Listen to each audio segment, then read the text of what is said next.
All right. Hey, everybody, and welcome to the Lucid Dreaming program. And this one's going to be a little different because I'm going to go through the whole program with you guys step by step.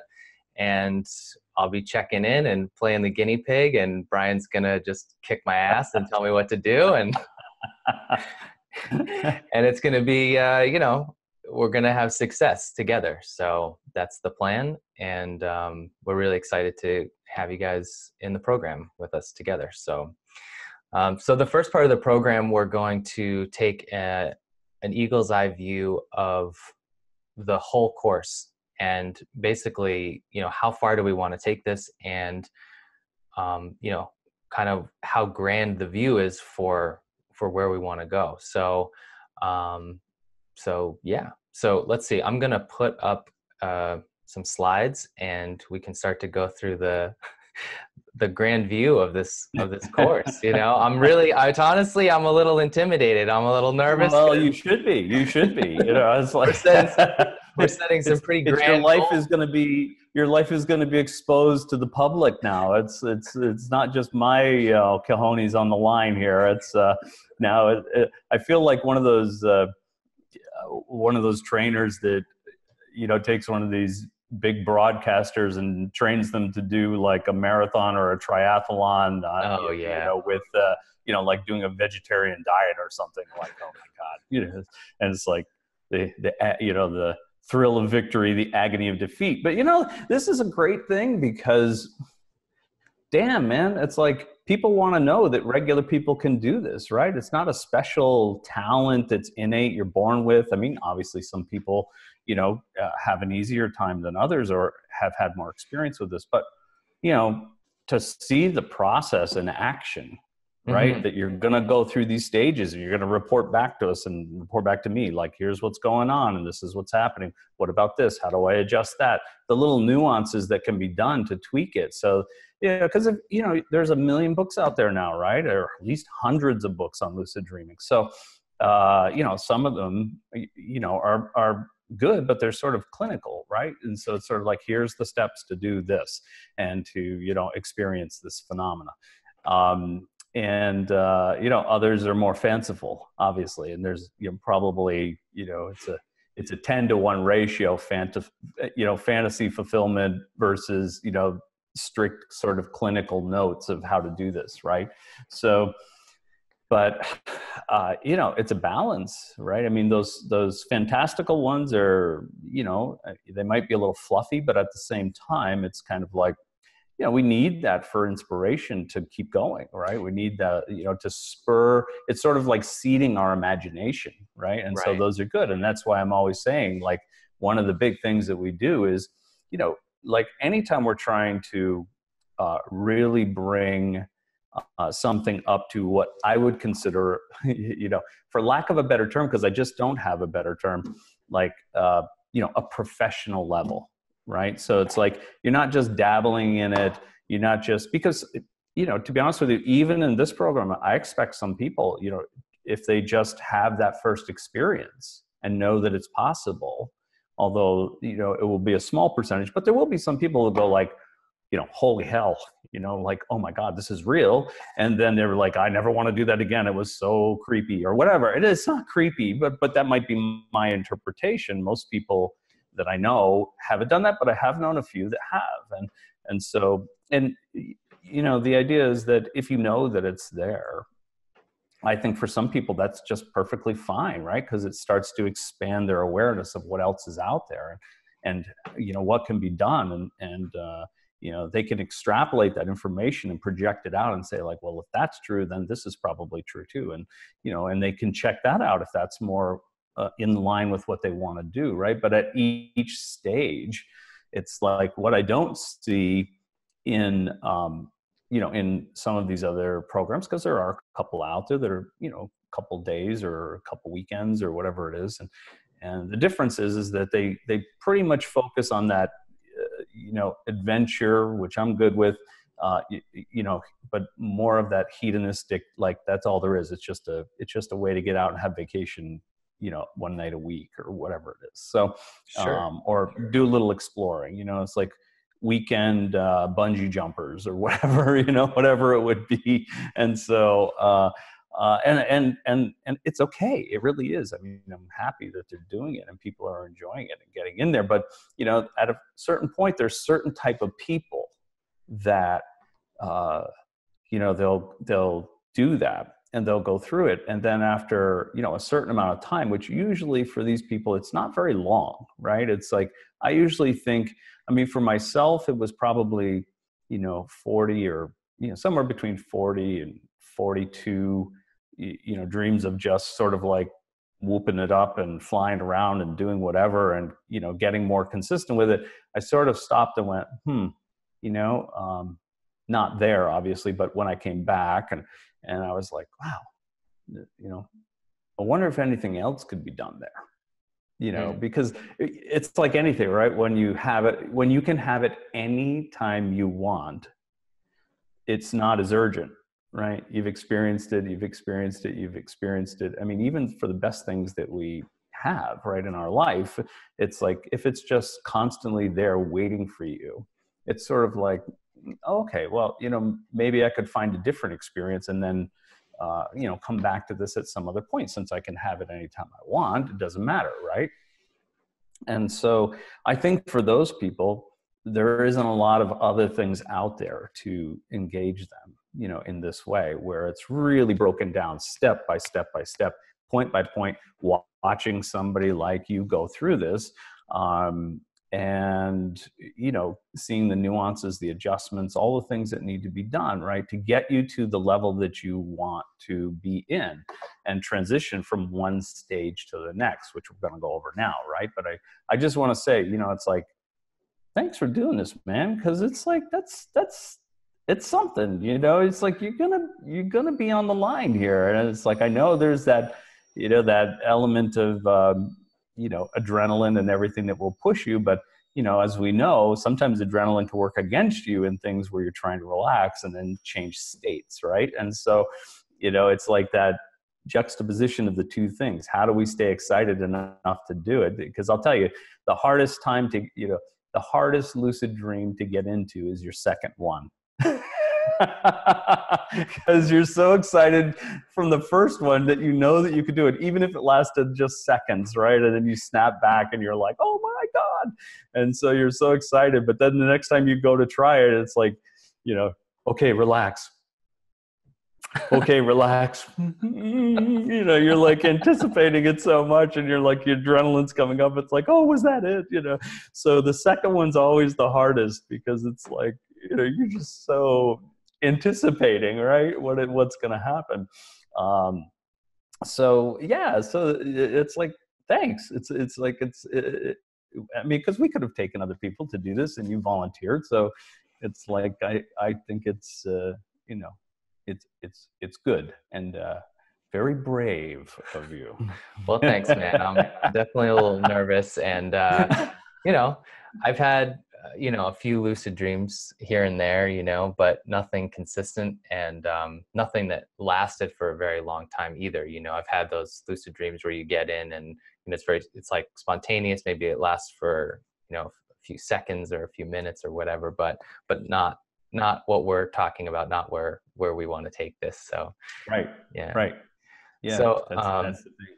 So I'm just going to put up the slides that we've prepared here, and we can start going through a little bit of where exactly we do want to take this, so that everybody has a clear idea. And it's not like there's any pressure to think that everybody's going to want to take it as far as we want to go with this.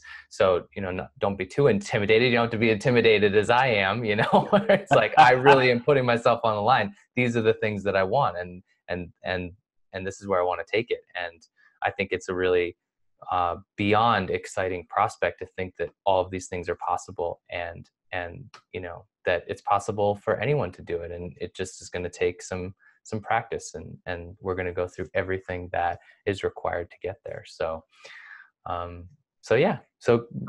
go ahead, man. If you want to start kind of going over these things. I know that, we're not going to follow through these things bullet by bullet as a dialogue. It's really just here for us as a guideline. And of course, you guys can print this all out as a PDF to go over and keep in your notes and things like that, just to remind yourself of like, why am I doing this? Why am I getting up in the middle of the night and, you know, wrecking my sleep tonight just to try to do this? This is crazy. So more than anything, it's just serve as like some inspiration and a reminder of where we're going. So. Well, it's kind of, part of the thing was, I had a relatively traditional training, right? So for me, I never, at least from the systems that I've learned, it wasn't like this. So I had to adjust. And, Dustin was one of the people that made me adjust to this. But I always had the inkling that I might have to adjust over time with the way that we teach things. But, when I learned it, there was no context given. It was more of a, that Asian sort of idea initially, where it was just like you just did what they said and you did it to the best of your ability, and that was it. But I found that with Western students, a lot of times, having that context is really important, because it allows you to see sort of like, it's not just projecting forward what it is that you want, but it's actually showing you sort of like the broad view, right? Like, okay, here's what we're trying to achieve at certain stages, and here's where that will go from there. And, sort of gives you that context. It's easier to sort of, put your mind in the right place when you're doing the individual techniques. And it's like, some of them will be really exciting. Some of them will be really boring. Some of them will be, like, oh, this is hard. I'm having a hard time doing this. And there's nothing like having that projection of, the context of where you're going to keep you in the zone, right? To keep you in the game. It's sort of like, we see this with athletes all the time, right? 26 miles is a damn long way, at least as far as I'm concerned. So I can't even imagine guys that are doing like these ultra marathons of 100, 200, whatever miles. That's just like, beyond what I could think of. But I think it's good to. I don't know the car in the rain. Okay. So that's like so impressive to me. Yeah. And, but they have these, things that they use, and training techniques that they use, and, visualizations and all of these things that they use to sort of keep them, putting one foot in front of the other, and keeping them in the zone on a regular basis. And, I think it's a really good point too, Brian, is that like, we're going to go through this course at a relatively aggressive pace, simply right. for the purposes of mapping this all out and trying to do it in a timely fashion. But if people, we're going to spend like 2 weeks on the next handful of exercises that we're going to present in the beginning here. But if, obviously, if people need more time for each part of it, everyone should take the time to get comfortable with the techniques before they move on to the next stage, right? Right. Well, I'm just kind of the yeah. No, it's so important, right? Yeah. We're going to be prodding you, but at the same time, everybody else should take their time. Exactly. So, but it's important, and obviously if you're not moving ahead, if we get a hiccup on some part, we're going to hang there so that we can see, the idea is, again, so that people can see in real time that people do get hung up in certain spots, and it might not be the spots that you're always thinking it's going to be, right? And so all of a sudden it's like some little thing that's just not quite right, and we need to adjust that in order for you to move forward with confidence and ability, right? A skill set that you can really master and get down. Because again, the stages are one thing, but seriously, if you can't do the first stage, the second stage is just going to be nothing but frustration. And so it's like, it's so important to get those foundational practices under your belt and really have them down. That's the difference, right? I'm sure you could say the same thing about painting, right? You need to know, your color combinations and strokes, and I'm sure all kinds of other things, right? That go in, and you practice those things constantly,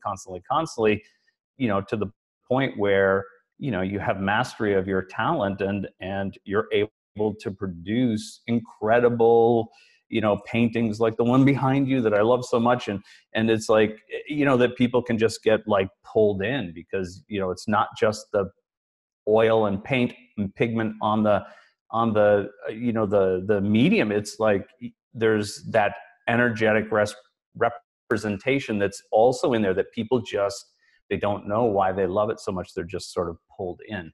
And so, and that's sort of the way with this, right? It's like when you really have mastery over these stages in sequence, it's like it's going to make going into the next one not unchallenging, but you need to have those skills down so that you can meet those challenges head on. And really, you know, in some stages, you know, you're producing your own challenges, which is a really, you know, that's an amazing thing, right? So, and that's where everybody wants to be. So I think for the most part, so that's kind of where we are with this. So Right. let me Yeah. just start off with the, did you have something else to say? No, no, go ahead. All right.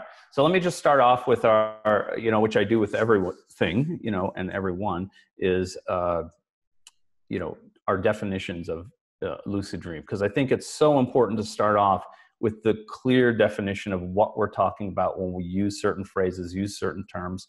You know, again, that's one of those things Dustin's always, you know, sort of yakking at me about, because I'll use terms that I think everybody knows and they don't know them. And so then we have to go back and, you know, kind of correct that a bit. So, so lucid dream.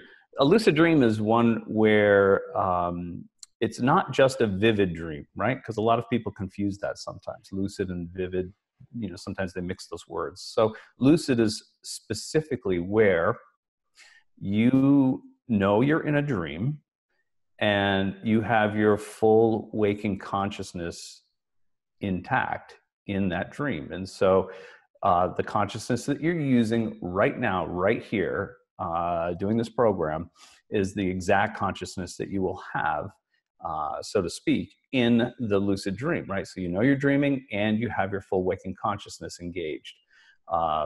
And so that's a true lucid dream. And that, you know, control and all those things, that comes later. But just as a definition for, you know, a lucid dream, so we don't get confused about that compared to just a vivid dream or something like that, right? So that's it on, you know, the lucid dreaming. You know, your body's completely asleep, it's comfortable in your bed or chair or whatever you're using, and you know, you're dreaming, you know you're dreaming, but you're fully conscious and awake within that dream. That's a lucid dream. Okay. And So I think it's good to note, right? Like, and what and the goal for this first stage of the program, right, is just to be able to experience that once a week yeah, consistently, right? yeah, absolutely. You know, it's like if you can get that down so that you can experience it consistently, you know, and at least once a week, right? You might try 3 times, but you're consistently getting it once. You know, no frets. I mean, that's a great first stage. That's a great accomplishment already, right? So to consistently be able to do that, that puts you in the top, you know, 20 percentile, let's say, of all lucid dreamers, right? Because consistency is key. And especially if you want to take it further, you know, there's nothing more frustrating than knowing you could do something and then not being able to do it, right? So it's like, it really, you know, it can just work against you in that way. So to alleviate that frustration or not even go there, right? It's like that consistency is a big deal. So that is the target, you know, for stage one, is to be able to consistently be able to produce, you know, a lucid dream of any duration, a lucid dream consistently at least once a week. And during So that time, we're not really going to focus on trying to do any sort of training or anything like that. Like while we're in the dream, it's just about getting in. So once we're there, it's like, just have go crazy, fun, go you know, crazy. yeah.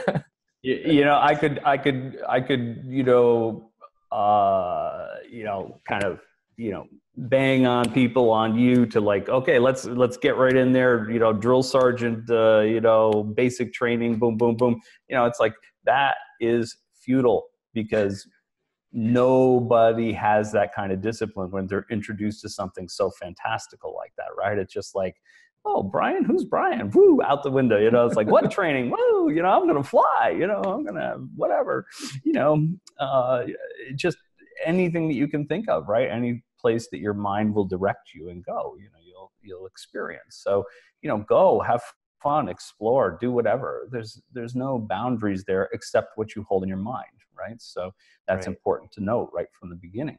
So, you know, just have an experience. It's fine. The more, I mean, I can't think of, it could be as simple as walking down your own driveway, but in the lucid dream will turn, that will make a walk down your driveway in the waking reality completely different for the rest of your life, because you're just going to be remembering over and over again what it was like to do that. Because there are subtle differences that we'll get into later about, your state of mind and all of those things that go along with that we figured out over periods of time, right? And so that will make things a little bit more, you'll have a little more clarity about them, as we do that, and how that has such a profound effect on us. So, and how that can be increased and enhanced, right? So just go, you get in, you're in, good. Just go crazy. The only try to stay lucid. Other than that, do whatever. Have an incredible experience. You will. You will. There's no doubt. So, and then then we can just go from there, right? Absolutely. Yeah. And so, and the second stage of I should say in that first stage, again, all those techniques that we're going to be doing, all the techniques for that first stage are really just focused on that goal of being That's able to right. get in once a week and have That's it. fun. So, and then during the second stage, I feel like for me, this is the exciting point, because this is where the rubber meets the road in terms of like really differentiating this program from other programs where, we're going to be talking about the ability to do certain things that is not often talked about in any of the literature that, that I've read on it so far, or that we found out there. So we're really excited about this. So, Right. um, Right.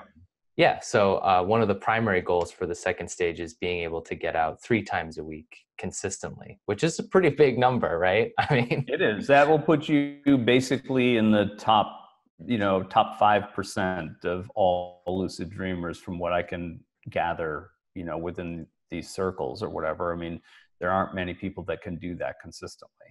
right. So, but that's the whole part of training it specifically in not just the not just the strategy of here's stage 1, here's stage 2, but the tactics that will get you into those places to achieve those goals of once a week consistently in stage 1, 3 times a week consistently in stage 2. Because in order to do the other things that we're going to talk about in stage 2, right, you need to be able to stay there, and you need to be able to get into that place a few times a week consistently, right? And so that way, you're really you're able to train, right? So And the we're thing going that, to assume that people that go to stage 2, I mean, there will be some crossover, right, where people are just still having their lifestyles of the rich and famous experience every time they get out, and they don't really care about the training anymore because they're just having such a damn good time. That's it. And so it's like, good, okay, that's fine. But for those that have gotten to that stage where they're like, okay, now, wow, there's more than this, bring it on, I want to see it. right. So that's really important, right? So we need a place to go for that. And being able to consistently get in there is important, because we're going to be do very specific training now that you've gotten in consistently, specific training to be able to stabilize the dream, to be able to hold in place, right?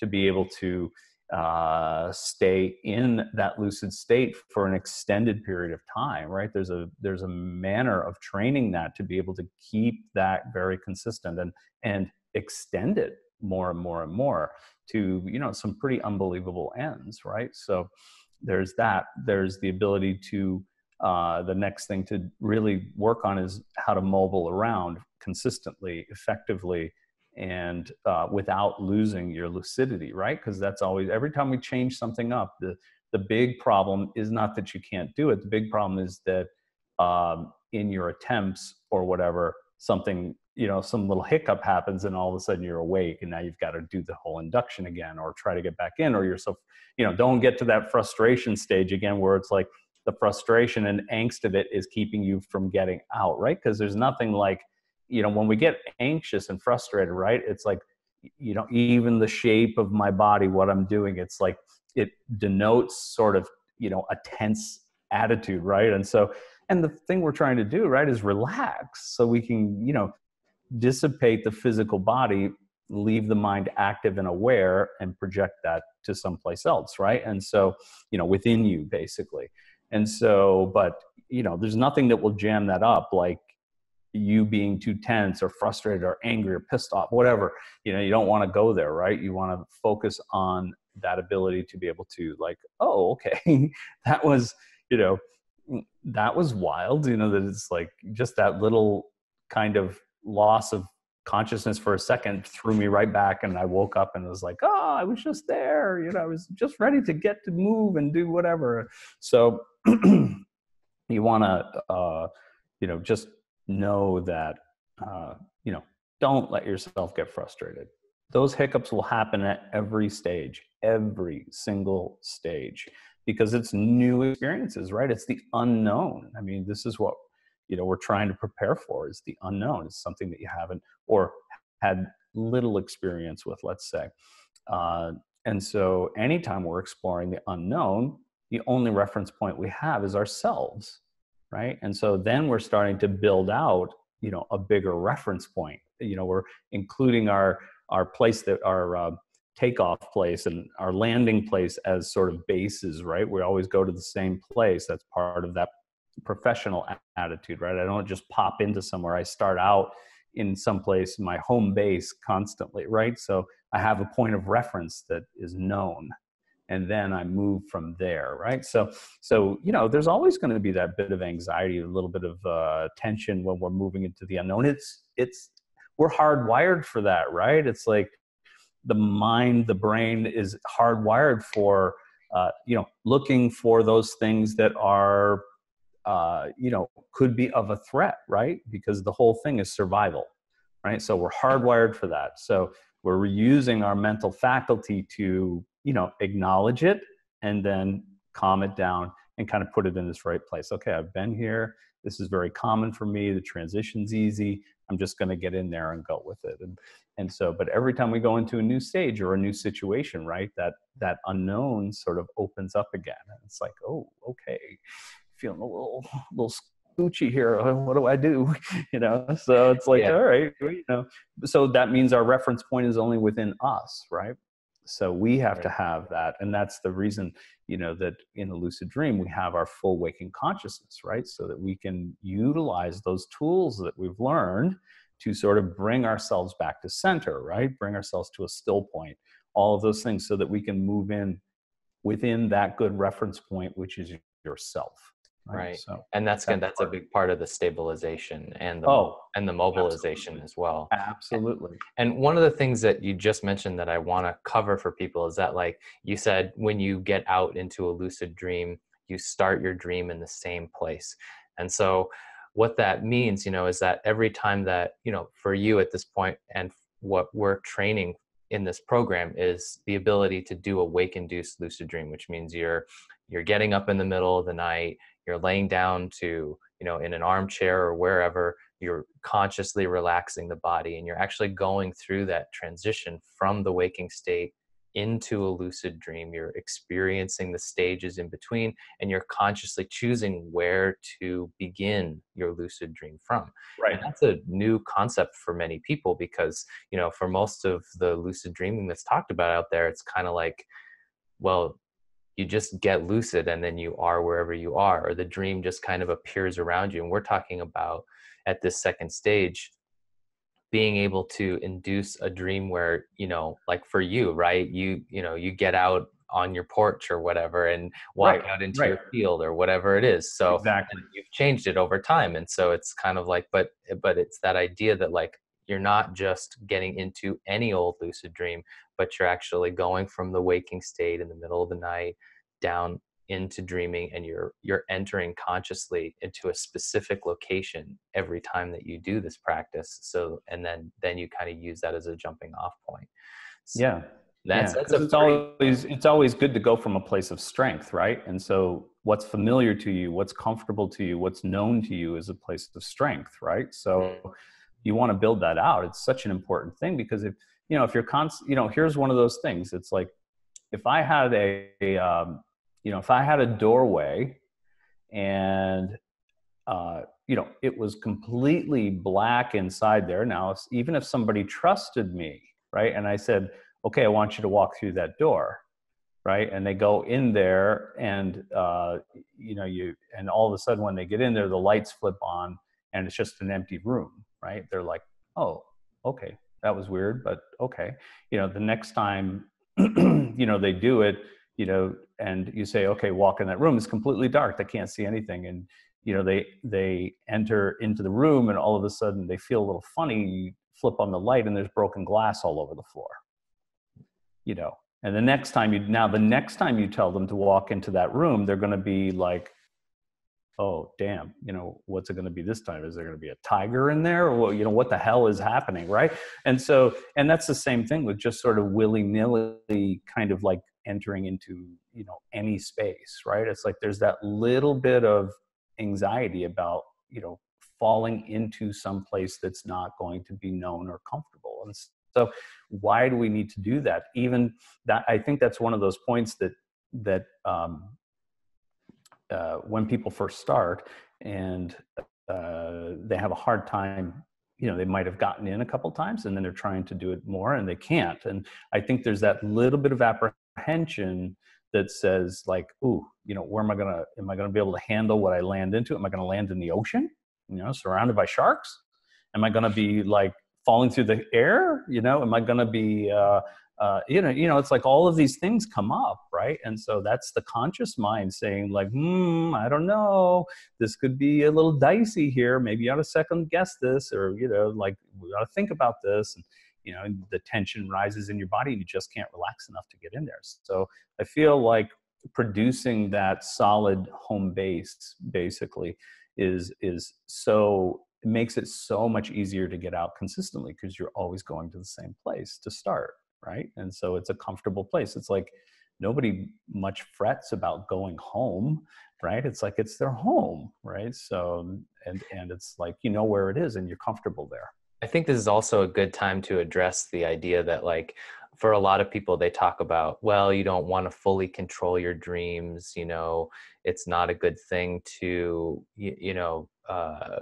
assert that much control over your dreaming activity, or even within just a lucid dream. Like that's not a, or I don't know. There's a lot of debate out there, and I find it interesting. And so I know for many people that will be kind of a question. It's like, okay, well, you're actually talking about getting into a dream and being exactly in the same spot every time and kind of choosing where you're going to go from there, and and all this, and that's a level of control and presence within a space like that. That's it almost puts it into a completely different category of activity than just the idea of the normal dreams that we have every night, and certainly brings up that debate about like, should you, shouldn't you, is it good, is it bad, or right to do that. I think that debate is not much of a debate because, in order to have that debate, you'd have to have some information on your side that was different than what I'm saying.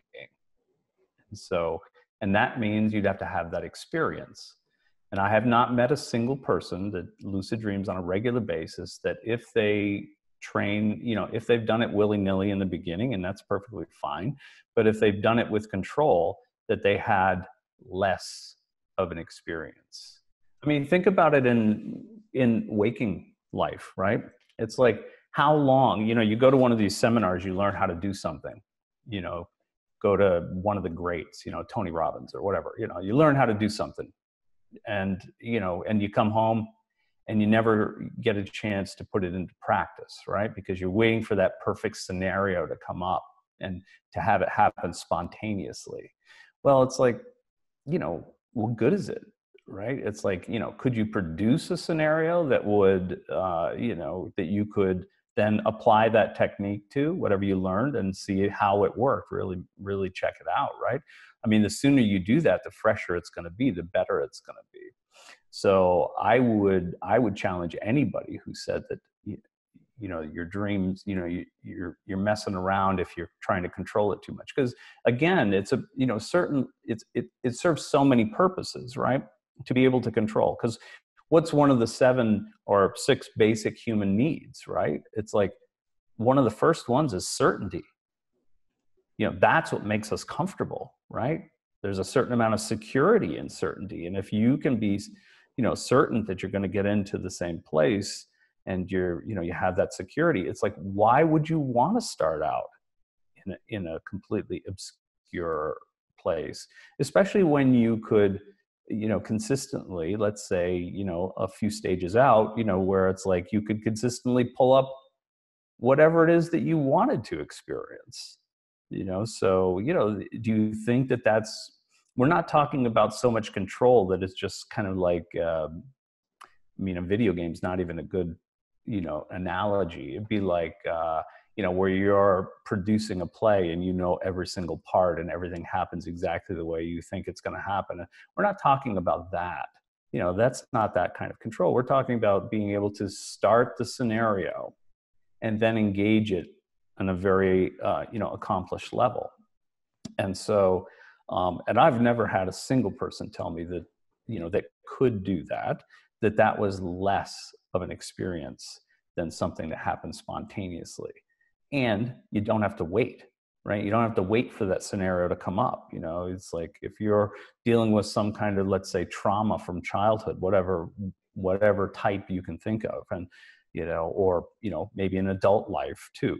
And, you're trying to get through that. And, that somehow, that this event has imprinted you in some way in your subconscious, and it's constantly sabotaging you, with your life and things that you're not able to enjoy your life to the extent that you would love to, and that you probably should, right? So, are you going to wait maybe indefinitely, maybe forever, to randomly stumble on that nightmare or whatever to be able to deal with it? I think that's crap. If you have the option of being able to pull it up when you feel ready and you feel accomplished enough to deal with that. It doesn't mean you're going to get it right the first time, but at least you feel you can engage it, right? And so, I think that's, way more beneficial than just this idea that, an unfounded idea that controlling your dreams is somehow not beneficial.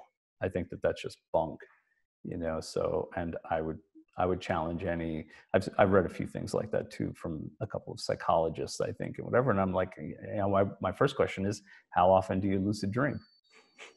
Yeah. It's literally about, the experience of it and what you can produce from it consistently, right? It's like, Right. and I think that that's really important. So I don't think there's any problem with that. I've yet to come across any argument that holds water in that territory. So, Right. for me, and I would admit that the way that I was trained, a lot of what I do, I talk about control, right? It's like control, control, control. I'm not parroting Yoda for no reason, right? It's like, it's all about control, to be able to consistently reproduce effects and scenarios and to go through them in a regular way, right? Think of all our professional athletes that practice, God, I don't know, hitting a ball 10,000 times, before they're hitting, home runs on a regular basis or whatever it is, right? Golfers, 10,000 swings, I'm sure it's even more than that, but you get the idea, right? They're practicing the same scenario over and over and over again. Why? Because they want to be professional at it. They want to hone their skills, the nuances of that, and that takes repetition. And so, could we say that, oh, well, they're cheating because, they've practiced that stroke 10,000 times and, they should just do it spontaneously and just grab whatever club and, do it. No, that would be insane, right? Well, the same thing with this. There's no difference, right? It's a skill, a latent skill that you can learn, um, and it can produce just, absolutely phenomenal results in your life, and carry through into so many things. You don't have to look at any more And for those people that have done,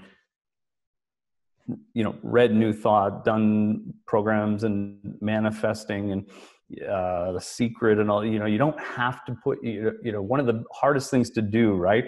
Or even just people who are religious and, it's like one of the admonitions is, inflame yourself with prayer. Well, that's easier said than done, right? It's like, so what's the difference here? Or what's your point, Brian? Well, it's like, for all the people that have tried that and not been able to get up to that fever pitch, thinking yourself already in that experience, it's sort of like, that's the conundrum, right? How can I feel rich when when I'm not rich? I've never been rich. And, what do I, how do I do that? How do I get myself into that like hyper excitable state? It always seems artificial, in a lucid dream, you don't have to make it up, right? You're in it.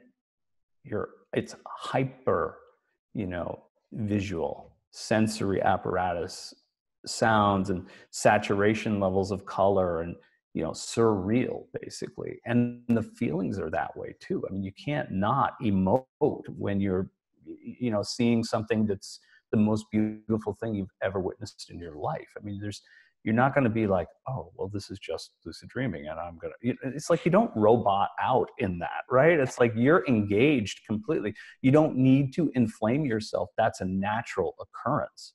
And so it's engaging in that environment that does it. And so do you not think that will carry through when you come back?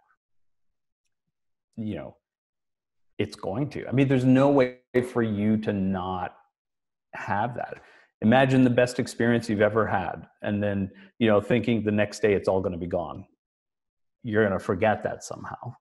It's like, geez, we relive those experiences our whole lives, right? And it's like, and just bringing them up in our minds, we can sort of start to wistfully get emotional about that and sort of get a flavor of that. Well, imagine doing that 3 times a week for real. And then, what's your family life going to be like after that when people are just engaged? You're so engaged in life after that because of your experiences. It just carries that momentum, emotional momentum, that energetic momentum carries into everything else that you do. You can't help it. You just got a big shit-eating grin on your face all day long after that, right? And it's like, and people are like, whoa, okay. It's a little creepy, but okay. We know he's harmless. He's a good guy. It's all right, or a good girl, whatever, right? And so, but, think about it. I mean, it's just common sense, for anybody who's kind of dipped their toes in those manifesting type things, right?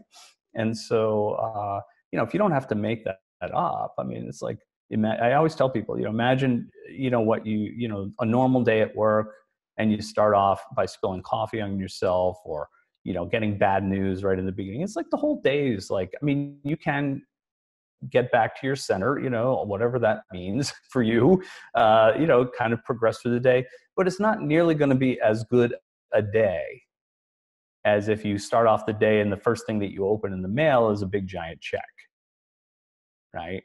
And it's like, whoa, especially if it's not one you're waiting for, right? It's just sort of out of the blue. It's like, dude, a boatload of shit can happen at that moment and through the day. And you're going to deal with it. You're going to take care of it, but you're going to deal with it with a smile on your face or a different attitude. And things are going to be so much better. Imagine being in that state all the time. I mean, that's sort of the beauty of this. And it doesn't, it will carry through. Yeah, we can point it in directions of, the basic things that we're always talking about, right? Relationships and, success and wealth and health, right? And spiritual connection, obviously. But, I mean, it doesn't matter what you're doing in that. I would say, even, let's say you are one of those people that after 30, 40 times getting out and you're just, like, okay, I want to do something new. Even in those times of just hedonistic pleasure, whatever that is, just a total adventure, Indiana Jones style, whatever, right? Zipping through nebulae and just, anything that you could possibly think of. and having those experiences and coming back and going like, how are you going to go through your day after that? How are you going to greet your family after that? I mean, it's like, you're going to be high.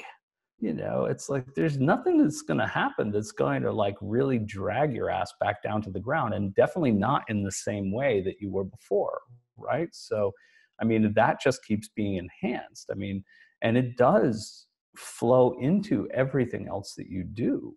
So, I mean, that's just like I would say a positive side effect, right? Yeah. Of it. Yeah. Um, absolutely. So, so I want to get back to the stages here and Yeah, just sure. finish it up. But the last part of that stage, second stage is, being able to change the environment of the dream at Right. will, And that's like right? two sides of the same coin, right? We've talked about that before, where um, it sounds like it might be the same thing, but it is. There's some nuanced difference between these two things. One is being able to change the environment around you at will, and another one where you're moving into a different environment. Mm, So those are, they sound like they might be kind of the same, maybe just semantics, but they are a little bit different. And so it's important to get that skill set down. So again, moving forward, you'll see that there are a lot of places where that particular skill comes in very handy. mm. So, Nice. yeah. And so as we move on, and then to bring it to stage 3 of the dreaming, and this is something that we teased a little bit in our live call last night. Right. But to graduate to stage 3 involves this pretty cool initiation where you can join, as you called it, the most exclusive mastermind in the world, which I think is phenomenal and very cool At and the very same time, I felt exciting. a little self-conscious after I said that, but I Ah! meant it in the best way possible.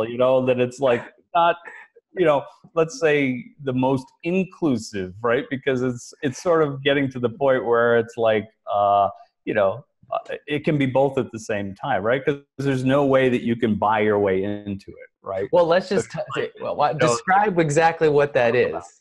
Describe Yeah. Okay. exactly what So that means. um, when you get to that stage, right, and this is sort of graduation from that stage 2, into stage 3, it's, we're going to set up a time where people can, we train you to, we're all going to meet up at the same location, same locale, let's say, okay, and for like a joint lucid dream, right? So that multiple people will be there at the same time. So this, does many things. I mean, first of all, it really gives us a space, the most perfect laboratory to develop some of these more advanced skills.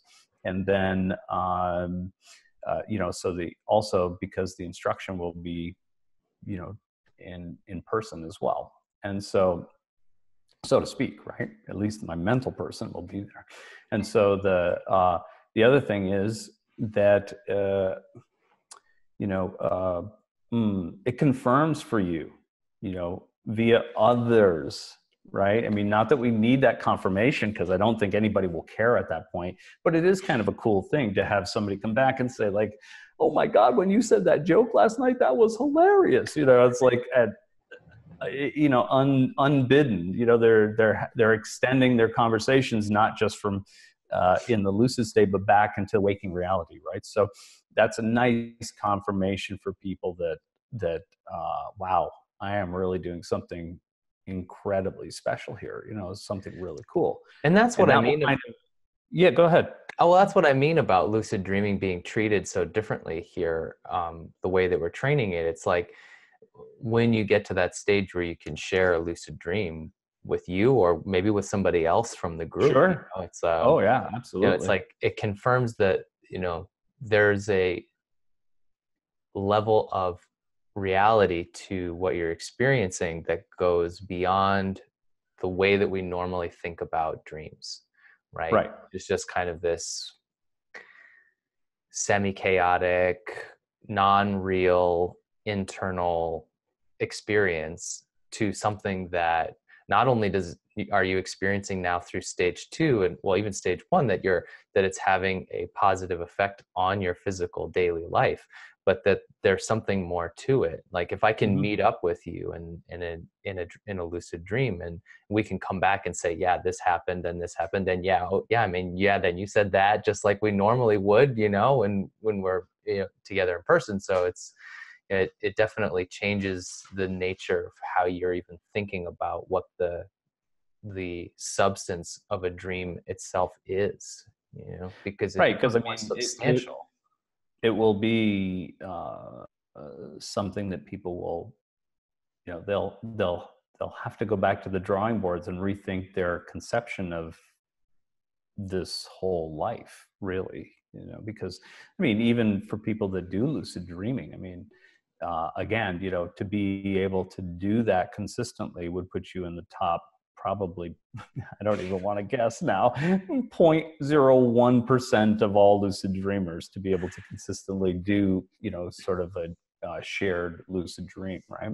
Because even among the experts, wherever they are, mostly, I think of the scientific guys like Stephen LaBerge's experts, they, at least up until this, his most recent books, let's say, uh, he's really been looking into that, but I don't know if they've come to any conclusions yet or not, how to, if it's, consistent or something like that. And so, if people can be taught to do that, then it sort of shifts, because lucid dreams are in your subconscious, right? The dreamscape is an infinite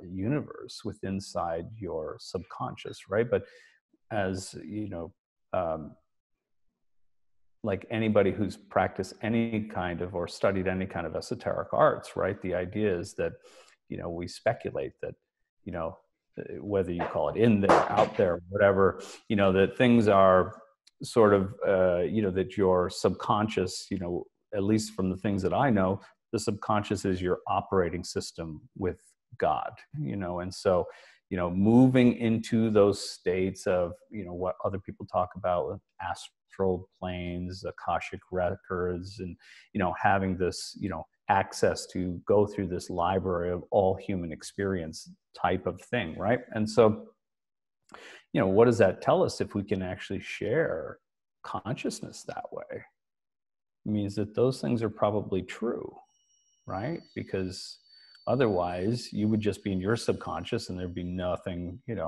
nowhere for me to interact with you, and the same thing with me, and we'd all be these little individual melons that are just sort of like playing around in this infinite scape, mental scape with inside your own squash, right? So, and that's it, right? And so, but when you actually have that shared experience, that theory gets blown away, right? Because it's like you literally are checking it out afterwards. There's nobody that doesn't do that, right? Because it's just so fantastical, much like lucid dreaming itself. It's another stage of fantastic, right? So it's like, wow, that sort of really opens up all of these avenues of even more exploration, right? But again, you really have to refine your skill set to be able to engage in that regularly. And I've done it with a few people, but never with a big group.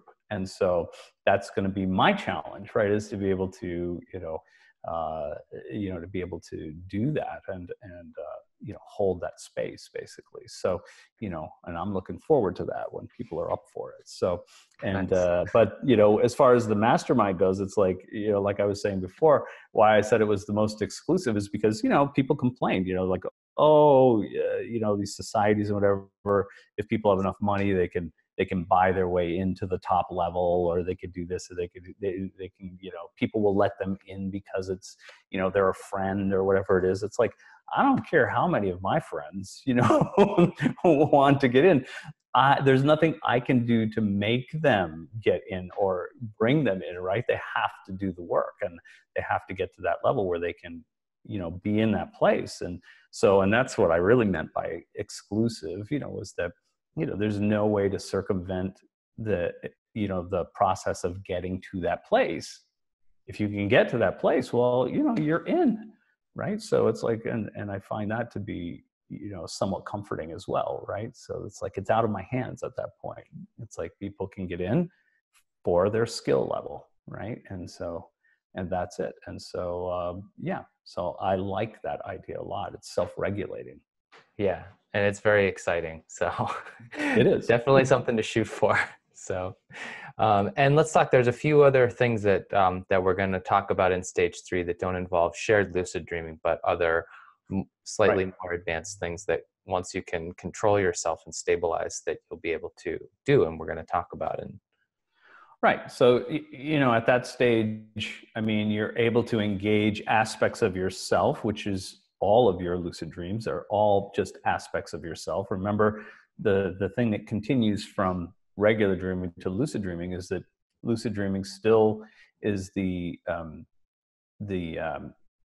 the vernacular that it uses is symbolic, right, for the most part. So, although with lucidity, there's some crossover there from literal and symbolic, right? So, um, so basically, as you do that, you'll meet different aspects of yourself as spiritual teachers, right? I mean, they'll be in the other guys, supposedly, because at least that's the way it's happened for me, because seeing myself, is not always that comforting, right? So it's sort of like, oh, I'm not taking advice from you. I know you, it's like, but somehow coming from a different guise, it actually, makes more sense, or I take it under, different consideration. It's kind of funny, but that's what it is, right? So, but these are, initially aspects of yourself, and eventually, uh, and they'll come in different forms, right? And so, and that's pretty interesting. It's very interesting. It's fascinating, right? So, and the other part would be, after that is, sort of overcoming, different obstacles in your life, right? Things that are belief systems that are functioning in your subconscious, again, like traumas or really good things, or things that you're speculating on that you've maybe struggled with or whatever. And so you're able to engage those things within process, right, within the lucid dream, and sort of bring them to a reckoning, and What do you mean you by know that?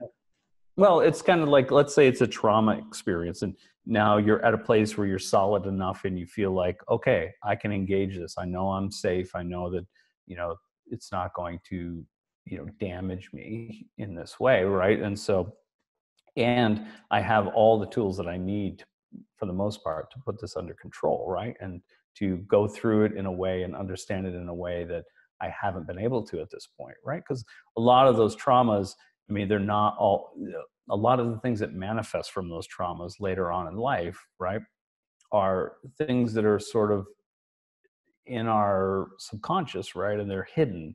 And so, but they're still working 24/7. Yeah, so it's sort of like they're always grinding out this belief system.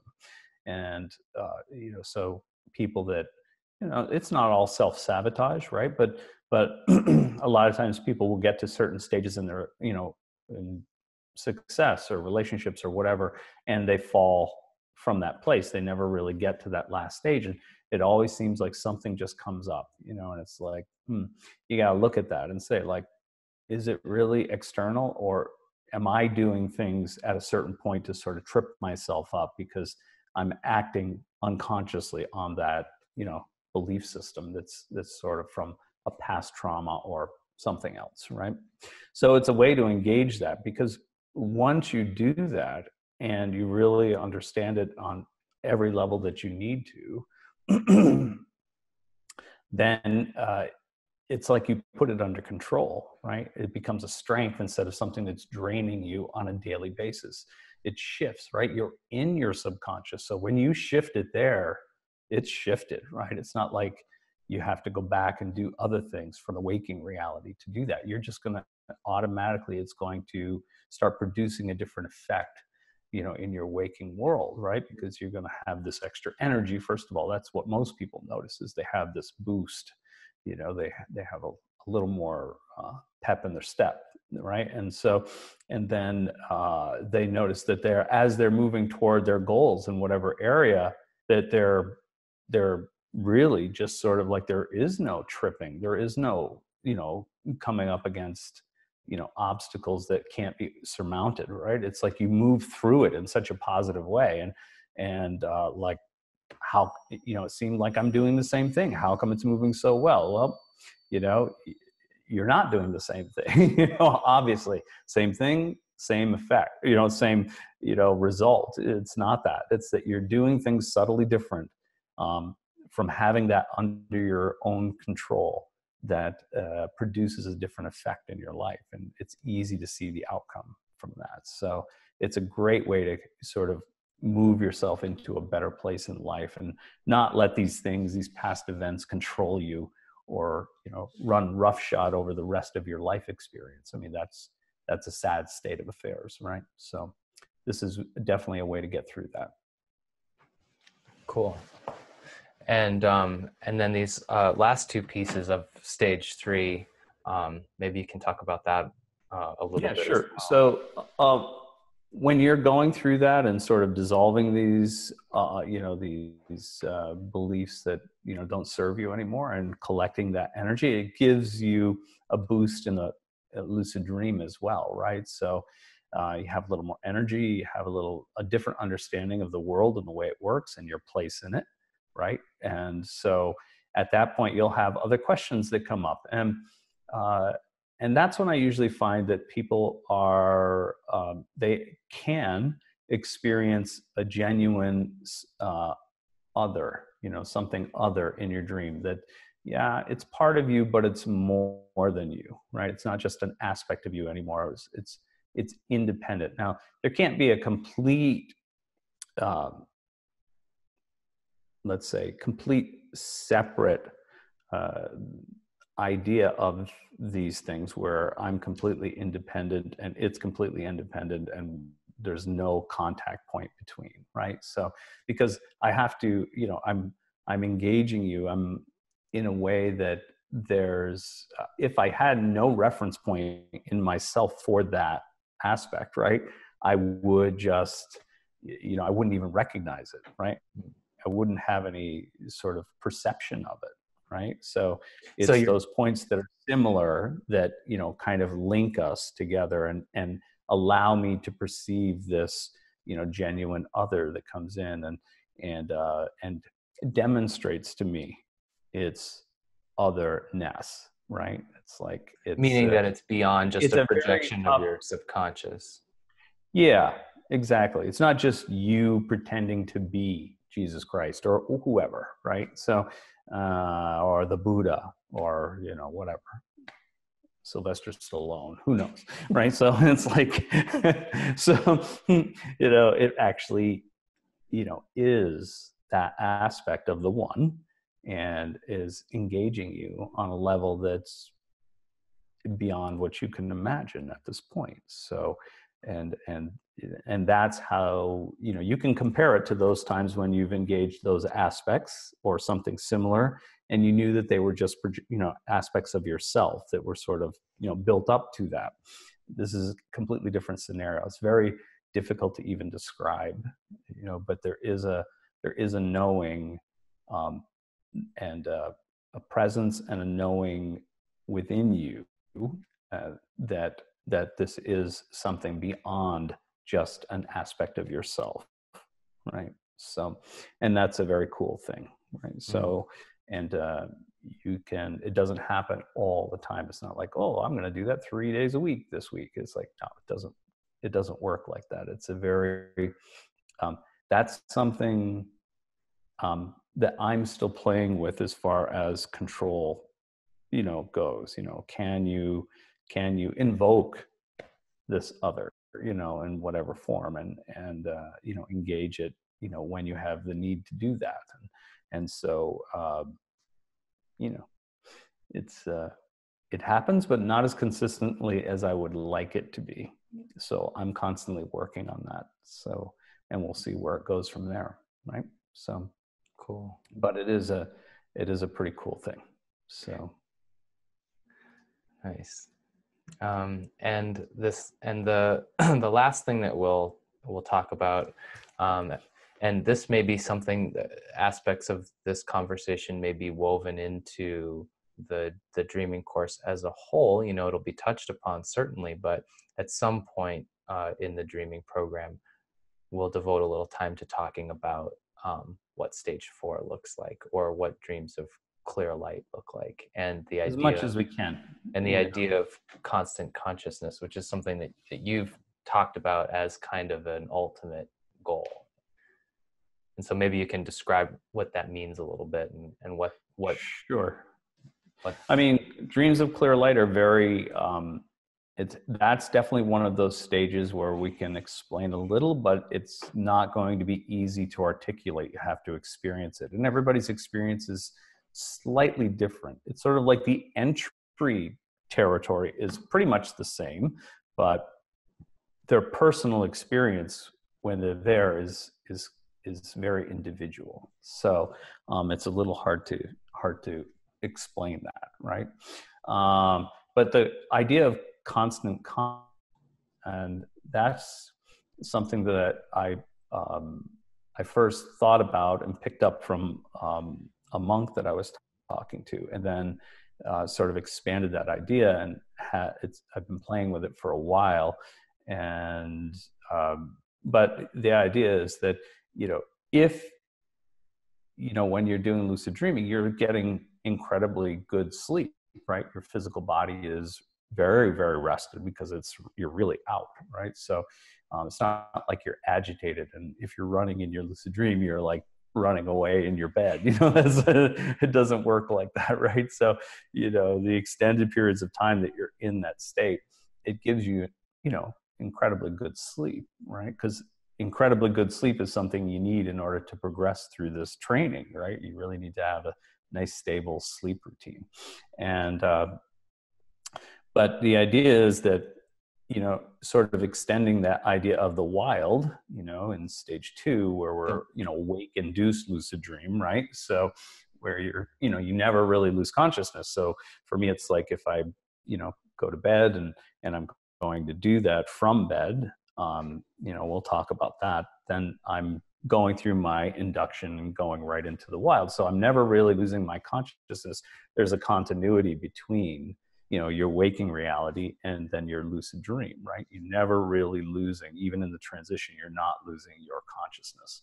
And so to be able to do that for extended periods is something, you know, and yeah. it tends to thin the veil a little, you know, not a little, a lot more. And this is where you start to see, you know, I think some incredible benefits between, you know, the 2 stages, right? The waking dream and the lucid dream. And so, and then you know, we progress from there at our own pace, you know, Yeah, whatever that is for each person, right? definitely. So it's Yeah, I really, mean, I think it's a that good makes a point. big difference. Yeah, it's a good point to make, that, you know, most of this course is going to focus on those first 3 stages, and the dreams of clear light and that idea of constant consciousness would be something that each individual will kind of take at their own pace if they are, you know, getting to that stage. And it's something that we'll certainly talk about a little bit, but yeah, as I was saying, it's, you know, we're going to focus for the most part on those first 3 stages, and really, you know, getting to that mastermind point and being able to meet with other aspects of yourself, and overcoming some of those internal chaotic forces and things like that. So yeah, I'm Yeah, and learning how to use I mean, you know, it just opens up so many possibilities when you get to that stage, right? I mean, the 3rd stage, right? Because it's like you learn how to, or you can learn how to, you know, how does it affect, you know, your life? When we were talking about in general, or just a great attitude, you know, that can be enough, right? But at the same time, it's sort of like, you know, can it make you better in your relationships? Can it make you specifically better in your health, in your success, right?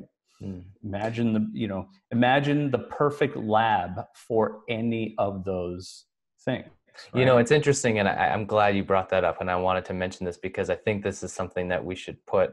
I didn't even put it in those notes, but, you know, healing specifically with yourself and potentially with others as well, correct, is something Right. we can talk about, if not.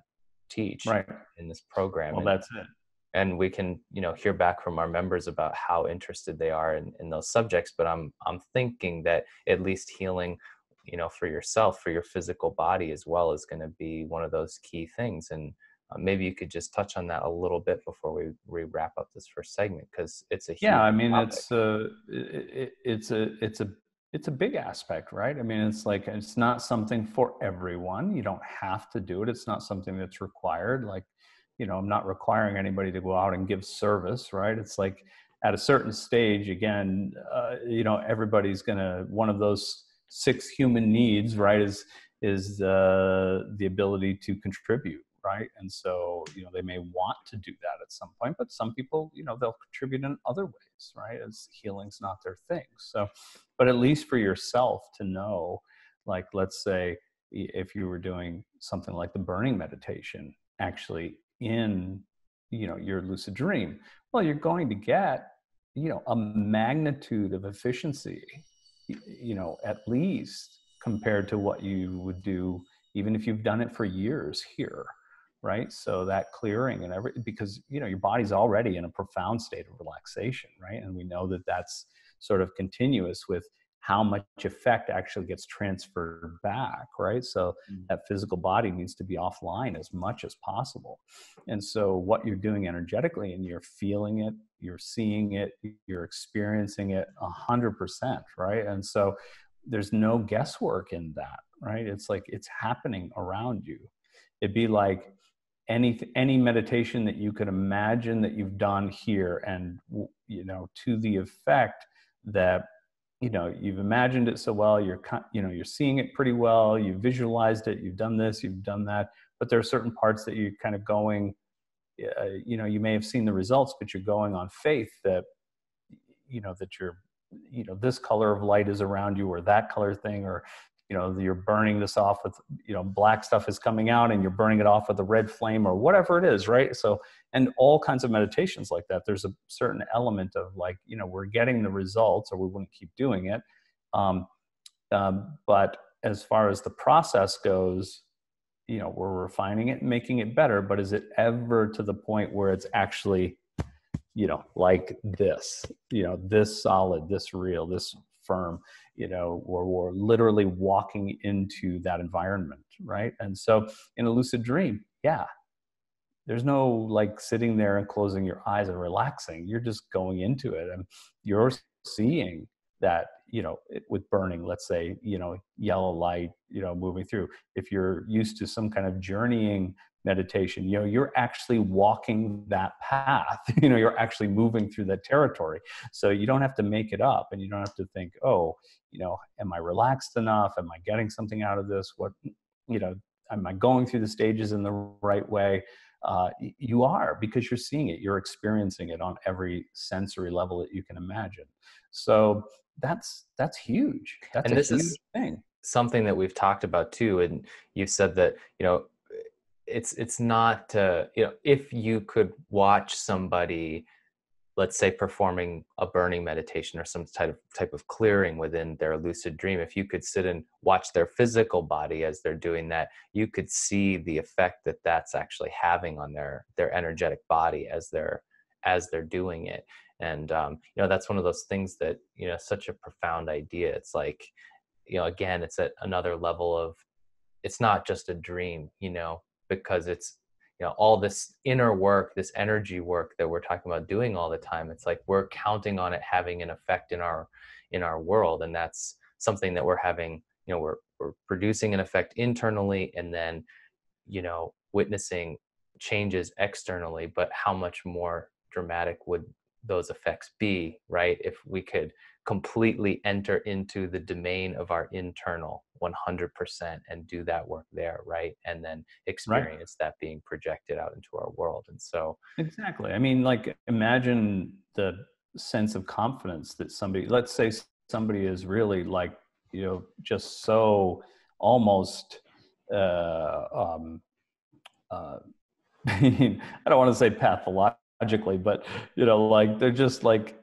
incapacitated by their shyness, right? I'm just using this as an example, right? And so, but imagine somebody who could that same person, because their internal realm is pretty decent, it's more like interaction, but they could get into a lucid dream, sustain it, hold it, be able to move around, change the environment, and go every night or 3 nights a week into massive parties of people and engage them. And it's like, do you not think that that's going to have, because they're conscious, right? Do you not think that that's going to build those neural pathways and enhance them and create them? Again, Hebbian learning, right? So the nerves that fire together wire together, right? It opens up larger and larger and larger pathways, so that, and the other ones that were big, let's say those ones that make you self-conscious or shy or whatever, or not feeling attracted, any of the things that you would think that are maybe something that